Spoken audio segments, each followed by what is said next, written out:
What's going on, y'all? It's J Smo Reviews here, back at it again with another video, man. Bringing you guys a predictions video. Obviously, I have been very quiet for the last week and a half, almost 2 weeks. I haven't been posting very much. Hasn't been too many things I've wanted to comment on, but I've also been conserving my energy because we are here for what I'll call Mega Event September, Mega Card September. Everybody's known, obviously, Bulletproof, which is the topic of this video, has been on the way for a minute. Hitman versus Murda. Mook, it quite literally does not get bigger than that. And then, of course, we have Summer Madness the weekend after Bulletproof. So, after not really doing too much, I'm going to be doing battle rap content till I'm like blue in the face. There's going to be so many different ways to process not only what's happening going into these events, but more importantly, the recaps and then where that leaves battlers after that, whether that be Cody rankings wise, whether that be legacy wise. We have some like legacy altering type of matchups here, sport altering types of matchups between the next two cards. So I'm super excited for everything we got in September. But as I said, this is the Bulletproof predictions video. We are going to be, I believe this is coming out on a Saturday, so we're going to be 1 week away, from today, till we get, obviously, Hitman and Murda Mook, which is humongous. I'm going to talk about that battle in depth, and then during the week, I may have a Keys to Victory video describing what either side could do at their best or what they could avoid into what my opinion could lead to either of them possibly winning the matchup. But it's stacked throughout, super duper top tier card, and they're even teasing a surprise battle here. So there's going to be even more than one more battle than the ones I talk about here today. But with all that out of the way, let's start from the beginning of the card. And the first order of business is Official versus Coffee Brown, which has been one of the best fresh matchups out there for female battle rap. And at this point, which is on my mind because of Rap Redux' recent project, this is two of the top 10 female battle rappers of all time going at it, while they're both in great form right now. And as mentioned, my guy Rap Redux did his documentary style content, some of the best in the culture, did his top 50 female battle rappers of all time list and videos. I believe Official placed at number 3, which I agree with. At the very least, she's a top 4 female battle rapper of all time. And then I believe Coffee placed at like 7 or 8. I think you could even argue we're up at the 5 or 6 spot. That's just how much Coffee's done in the last 5 or 6 years. And it's natural progression. Official is always outside and battling, right? And she's battled mostly every girl that female battle rap has to offer at a top level. And Coffee's been running through the names, the Jazzes, the 40s, the Miss Hustles, half a battle with Miss Hustle, right? E-Heart, etc., etc. So this makes sense. I think it could be an explosive matchup.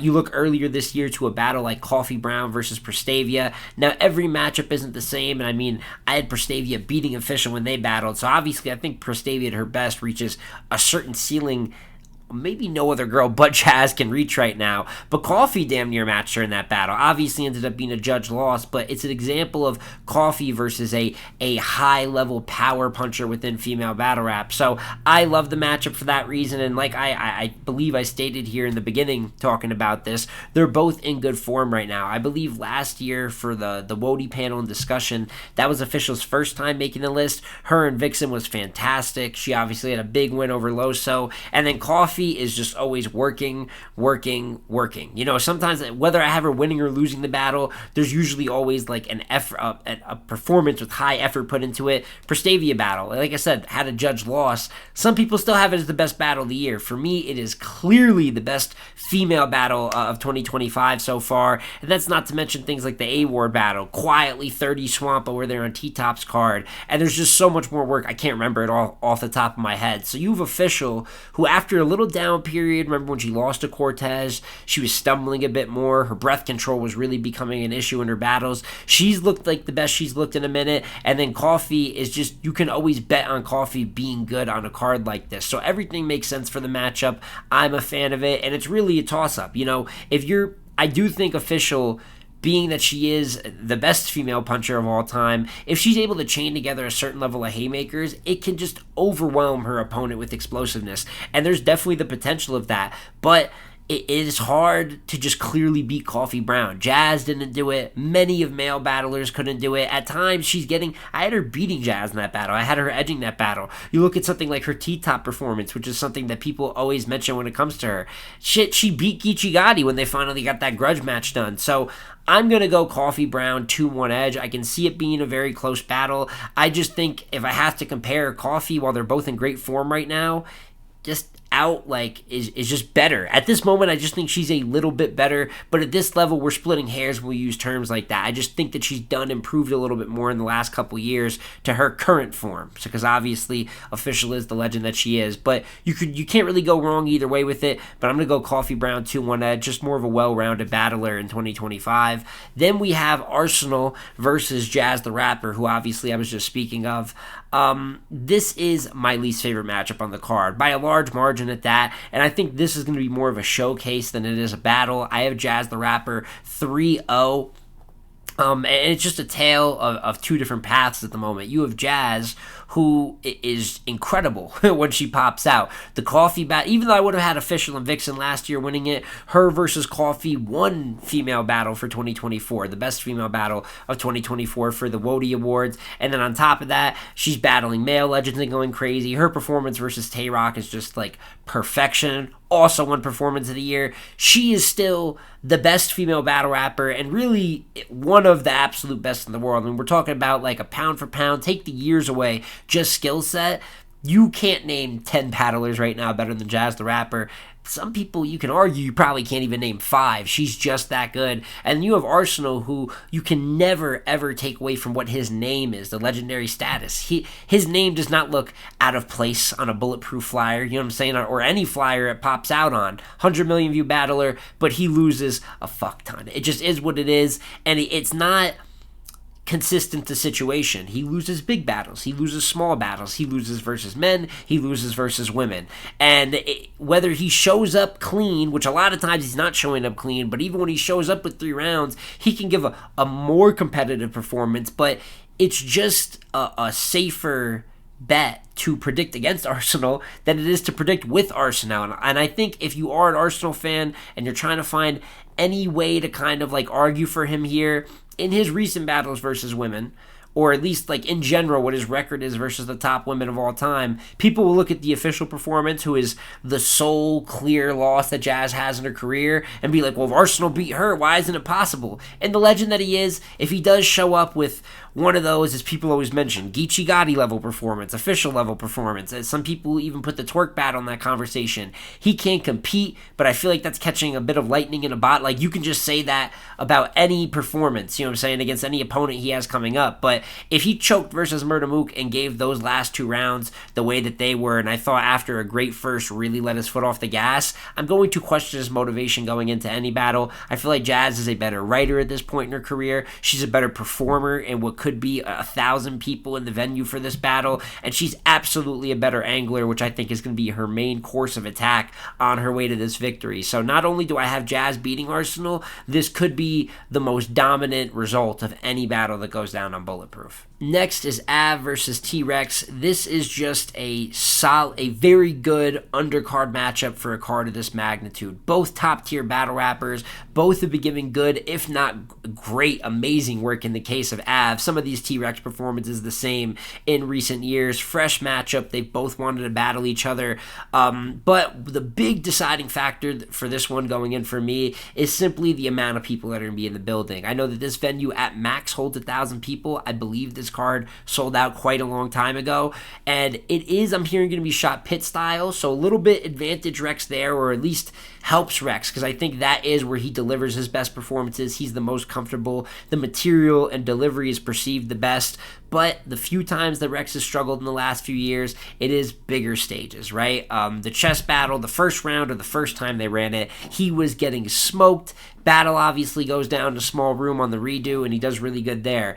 And then the swamp battle on Bags and Bodies. Same night that Av went nuclear and cleaned up A-Ward. Very clearly won that battle. Rex had one of his clear losses, it feels like, in the last couple years, which have been good for him, but he wasn't ass versus swamp, but he definitely struggled to retain that crowd's attention. These are things Av is not going to struggle with, and really, ever since that B-Dot loss in 2021, I can name maybe 4 to 5 debatable Av battles. Not even he lost, just debatable. 90% of his battles he's been winning clear. The guy, whether you're super entertained by his style, not super entertained, some people call him boring, not flashy, he is objectively a winner, and one of the better winners that there just is in battle rap.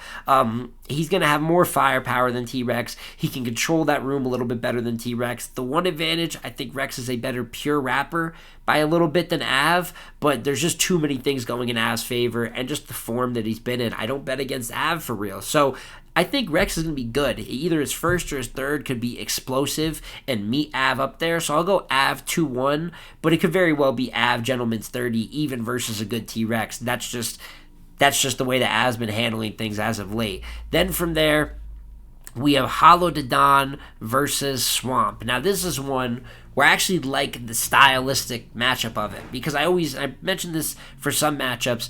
There's battle rappers you can categorize. Av is a puncher. Even if Jazz the Rapper does all-around stuff, she is an angler. Like, that is what I think of her at her best. Murda Mook I think of as an angler. Hitman Holla performer, right? Like, there's some people we know they're straight-up strong suit. If Holla to Don is a rapper where he's all around. He could hop into any bag depending on the matchup. You can't put him in one category. Swamp, I think, is similar. He can punch depending on the matchup. He does the drug talk, the real talk. That is his best bag, but that's not his only bag. He even showed in the verb battle. He can angle if it's necessary. So with the fact there's some strategy that could go into it, they could get into any bag, that's exciting. They've both been so questionable as of late. Swamp has been rough in 2025. Just one of the worst years of any, like, named, valued battle rapper. And that's coming off of 2024. He was third for Cody. He was incredible. And what was so great about that year is spacing out big matchups. You know, he had time to prep and focus on Calico, focus on Rex, focus on Verb. So those legend matchups he got, they all really meant something, and he had amazing performances, or at least very good performances in each of those battles. Where this year, he's just taking battles nonstop. And I know he's spoken very publicly about things going on in real life that are affecting him mentally, and then using battle rap as an outlet for that, but it's clearly affecting the way he raps as well. He's booking twice as many battles, and he's going on a donation tour. He lost to Coffee Brown, he lost to A-Ward, he lost to Easy the Block Captain. Best battle he got this year is Chess. Some people debate it for him. I edge Chess the battle. There's other small work in there where he's choking, battles I'm not even remembering. It's just been a rough year for Swamp, following what was an amazing year for Swamp. And then you have Holla, where I won't even go down the whole post-2016 Tay-Rock battle. I think there's been a huge dip in his quality, but especially the last couple of years, you can see across 3 rounds, Holla just runs out of gas. Even on Apollo, the last huge TBL card, him versus Jazz, he's got moments in the first. You could debate it for him for sure. Second and third, he's just got nothing for her. You know what I mean? He just has nothing for her. She just completely takes off on him. But since, even though I like the matchup, right, I'm disappointed, though, because of how both of them have looked. Still makes it hard to predict because somebody's got to win. So it's not because, you know, they've both been doing so good it's hard to predict. It's that who's actually going to show up for this one. And in recent years, if you would ask me about this matchup, I'd be confident, even if there was a dip, that Swamp would win. But at the end of the day, even if I don't love the approach across the whole battle that Holla's bringing, with how unclean Swamp has been, that's a huge red flag. Now, if there's any matchup that should motivate either of them, it should be being on a card like Bulletproof for Swamp, even though Holla is no longer up there with, like, Mook and Lux, where I thought at one time the 3 of them were the god tiers that you earned. Like, those were the battles you earned. Holla battles a little bit more frequently now. Even his last Chef Trez battle, he had some good stuff in there. I had Trez winning clear, but that whole event was fucked up. But I'm going to bet on a guy who, even if I'm not, in the worst case scenario, if they both aren't good, Swamp will choke multiple rounds. And Holla may just have some rounds that I don't like. So I think Holla might even be the little bit of a safer bet here.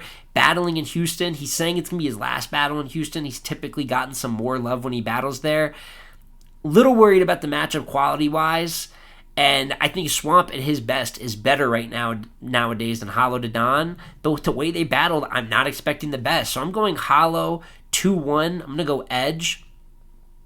I don't know about this one. As you can see, I'm not 100% sure about it, but I'm going Holla 2-1 Edge in a battle that I just hope that both of them bring effort to the battle. And that leaves you with the main event and co-main event for Bulletproof. And in terms of two battle combinations, and we're talking about any big card earlier in the year and all of the big cards still yet to happen in 2025, I don't think that any other card you could pick off two battles and have a better top two than what TBL is doing here on Bulletproof with Hitman versus Mook and Calico versus Nitty. That's just how highly I think of this card. Even with Summer Madness a week later, as a full card, I like what SM is doing more. I think they could come out with a better overall card than Bulletproof, but in terms of the top two, I just don't think you're going to beat this. And starting with that co-main event of Calico versus Rum Nitty, I'm going to say something that I might have done this before for a prediction. I don't know if I have. It's very rare if I have.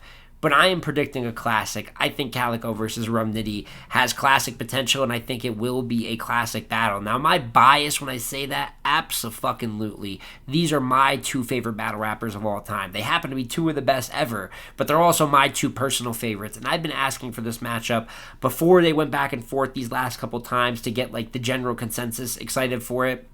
Before 2019, lockdown in Philly, when they were originally about to match up for that card, it ended up being Cal versus Twerk instead. Before I was J-Smo Reviews and had the channel, before it even made fucking sense, and Nitty was still earning his rank up to make a matchup like this make sense, I've always been bought into the style clash here, and that's because, especially now, it's cemented, the greatest puncher of all time versus the difference between metaphors and real raps. You know what punchers use a lot of? Metaphors. It is going to be like the pinnacle of wordplay versus extremely tailored 3 rounds. Like, it's just like the polar opposites of each other's style, but still some of the highest rankings of greatness that you're going to find in battle rap. And, you know, when you look at Calico, like who he is as a battler and particularly his style, it should be able to diffuse any level of punching. And he has not battled too many punchers throughout his career. You'd have to go as far back as like the Heartless battle, which is like way before, you know, prime Calico for the most part. Obviously, he lost that.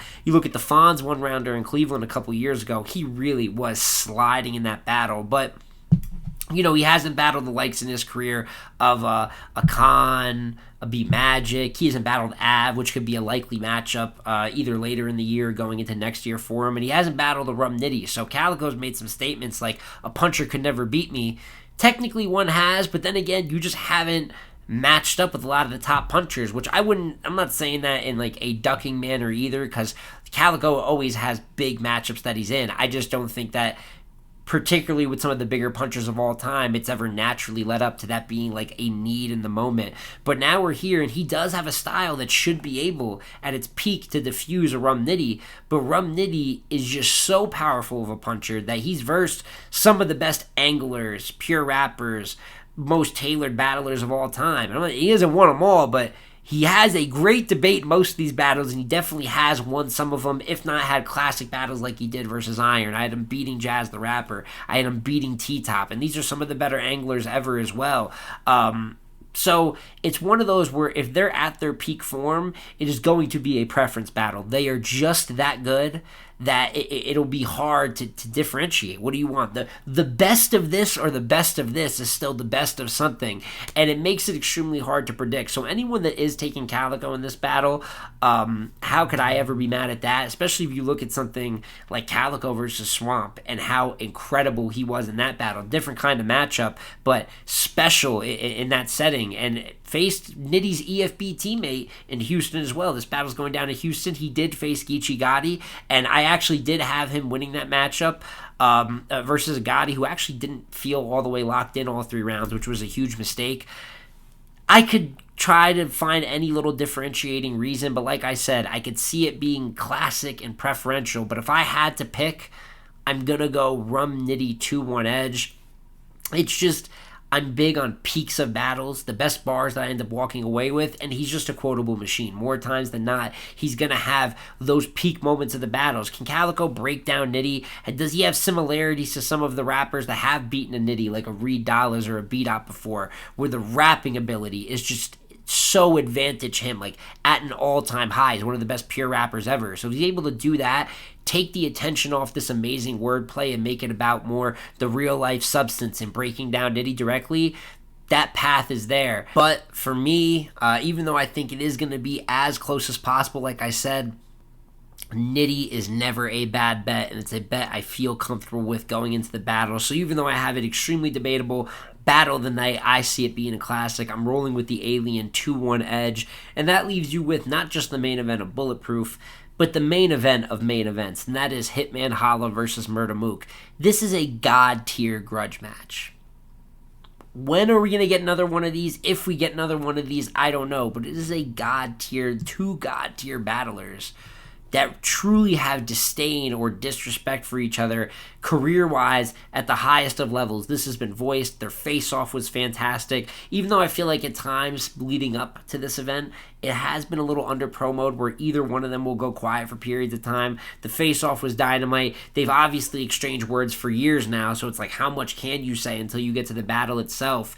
And it's like two different ideologies in a sense. And I think the big thing that was behind this battle building up is the war for the A side, right? Where in terms of status on both sides, how many times in history, if any, have battlers, when you combine their legacy and stature together, have this much buzz going into it in terms of like the view count that they can get, the impact that they can bring in, and each thinks that they're more impactful and really more important than the other. And they did it two different ways, right? You have Mook, who has more veteranship in the game, right? We're talking about one of the builders, but we use terms like Mount Rushmore with Murda Mook because he helped build the battle rap that we know today. And even though he has less battles, he's faced less opponents, pops out less frequently, he doesn't have to because he's the god he is in the sport. And then you have Hitman, who is from the YouTube golden era and has taken, popularity to another level where he actually has such impact battle to battle that people want him to stop talking about his impact.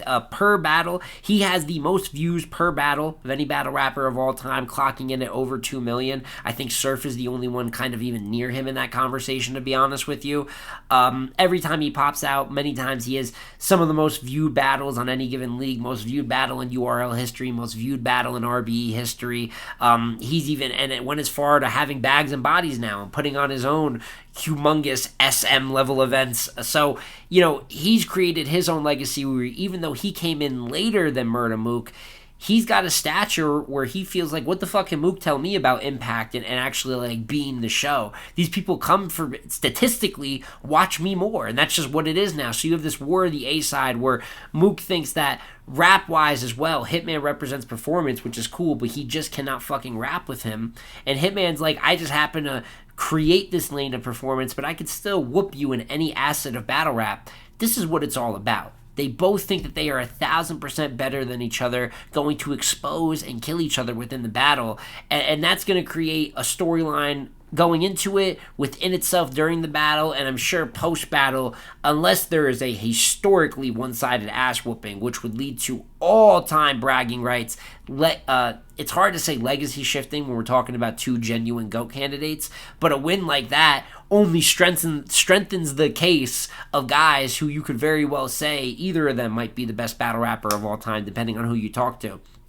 So you have that impact hierarchy, you have the actual grudge itself, how they feel on a competitive level, and then there's the actual style matchup part of it and how I see the battle playing out. And when I look at advantages, you have someone like Hitman who is a fantastic big stage battler, but I think in recent years, some of his best work has actually been in smaller rooms. The Ill Will battle, which won Battle of the Year a couple years ago, probably his last battle in his last 4 or 5, that was more of a volume type setting when we're talking about what the Blue Room is. And when you look at Mook, his last couple performances, obviously he was great versus masterful versus Arsenal on Calico's league, but then really his better showings have been on bigger stages, more people in the room. New Jersey Twerk, I had him losing that battle, but that's an amazing Murda Mook. His Geechee Gotti performance, granted, both of those are in New York, but that is a very, very good Murda Mook as well. So you have 1,000 people in Houston. Last time Mook was in Houston versus Reed Dallas, it was trash. It was very fucking trash. So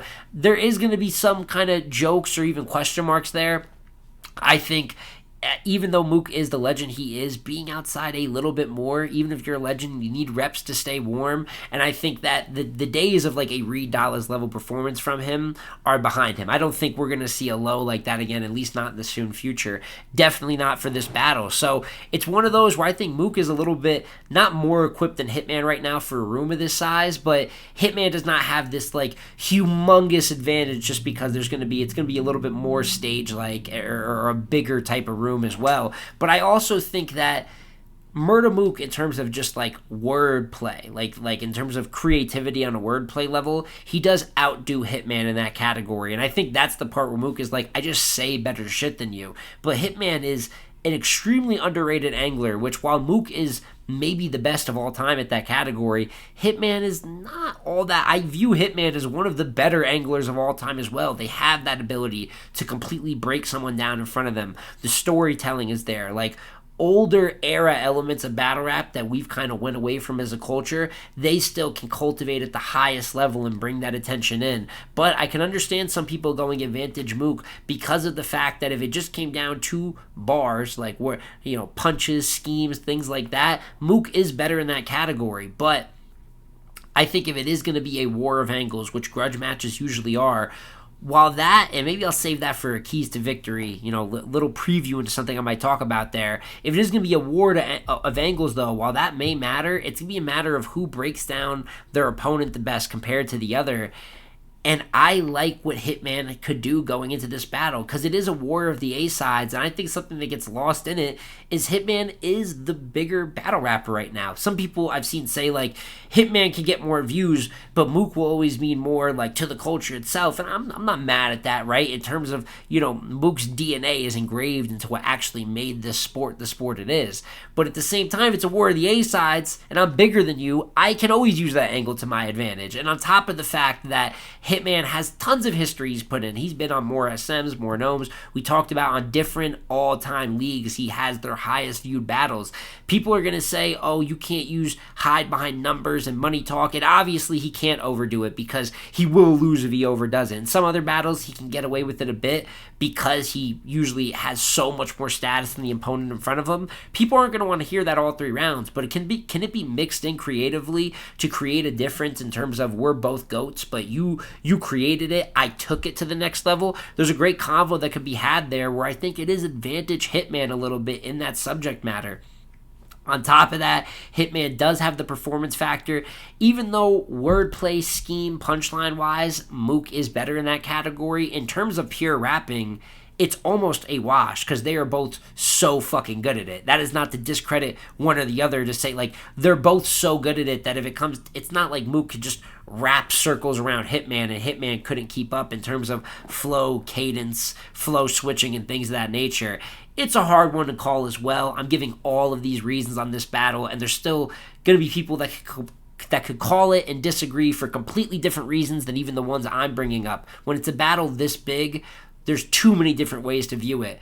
But I felt confident since the beginning picking Hitman 2-1 in this battle. I think he can go there angle for angle with Mook. The same way people say, oh, Hitman can't just talk down on Mook the way he does on other battlers. That is vice versa. Mook does a lot of the same shit when he's facing battlers he has more legacy and pedigree than. So it cancels a few things that they use against other opponents are going to cancel out versus each other. And if it comes down to who can execute on subject matter a little bit better in an angle war, like I said, if Mook wins because he's a bit more clever, I can see it. But I could see a world where Hitman, in a battle of who's going to talk to who better, Hitman can talk to his soul just a little bit more, I think, in this particular matchup.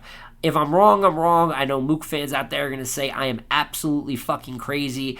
And I think this battle has about as much potential as Calico versus Nitty as well. One could even argue this should clearly be battle of the night. And if it is, maybe I'd be a little bit disappointed. I wouldn't be too shocked either. But my final pick going into it is Hitman 2-1 Edge in a battle that one way or another will immediately have a huge chapter in the battle rap history books and have immediate ramifications on the scope of 2025. And that is my full predictions for TBL's Bulletproof card. A little bit lengthier, but I'm always going to speak super in detail for cards of this nature because it's history in the making, and I am excited for what any of these results could do. I also believe Bulletproof has a very good chance at being better than Apollo, which for me is event of the year so far, and I know many of you guys feel the same. And I just think I like a little bit more of a condensed card. I like 4 to 5 battle cards. This one has 3, 6, 7 when you include whatever the surprise battle is going to be, assuming that it's just one surprise battle. And I just think it'll make the watch experience a little bit better. While Apollo was amazing and had a litany of great performances, 20 plus battles for any event is just too much for me. You get a little battle wrapped out. It's hard to appreciate it all. There's some cannon fodder battles that take energy away from performances later in the night that matter more. That's all really like production opinionated on how to run an event. But for me, just because of it's more condensed while still having all top tier action, I think Bulletproof has that path to be, if it's better than Apollo, possibly be event of the year up until this point that it's happening. It's going to have tough competition with Summer Madness a week later in London, but it's as high of a level as Battle Rap as you're going to find. And just to go over it again real quick, I'm going Coffee Brown, 2-1 edge over Official. I have Jazz kind of whooping Arsenal, to keep it real with you. I have Av clear versus T-Rex, 2-1 if not 3-0. I have Hollow, 2-1 edge versus Swamp. Nitty, 2-1 preference over Calico in my battle of the night. And then Hitman, 2-1 edge versus Murda Mook, and what's also going to be an instant piece of history. So that's my full call on the cards going into it. And now I need your guys' opinions in the comment section down below. Of course, who are you predicting? What are the battlers or battles you're looking forward to most on the card? And most importantly, how are you calling Hitman versus Murda Mook? Do you think I'm fucking crazy? Do you agree with me? And if you think I'm fucking crazy, give me some reasons. I don't mind some friendly debate in the comment section down below, man. I'm just hoping for a classic event here on, what is it going to be, September 13th, next Saturday. But it's been J Smo Reviews again here, y'all. Expect a little bit more Bulletproof content throughout the week leading up into it, and then, of course, the recap itself. And I'm going to like, comment, and subscribe, and I'm going to catch you on the next one, man. Peace.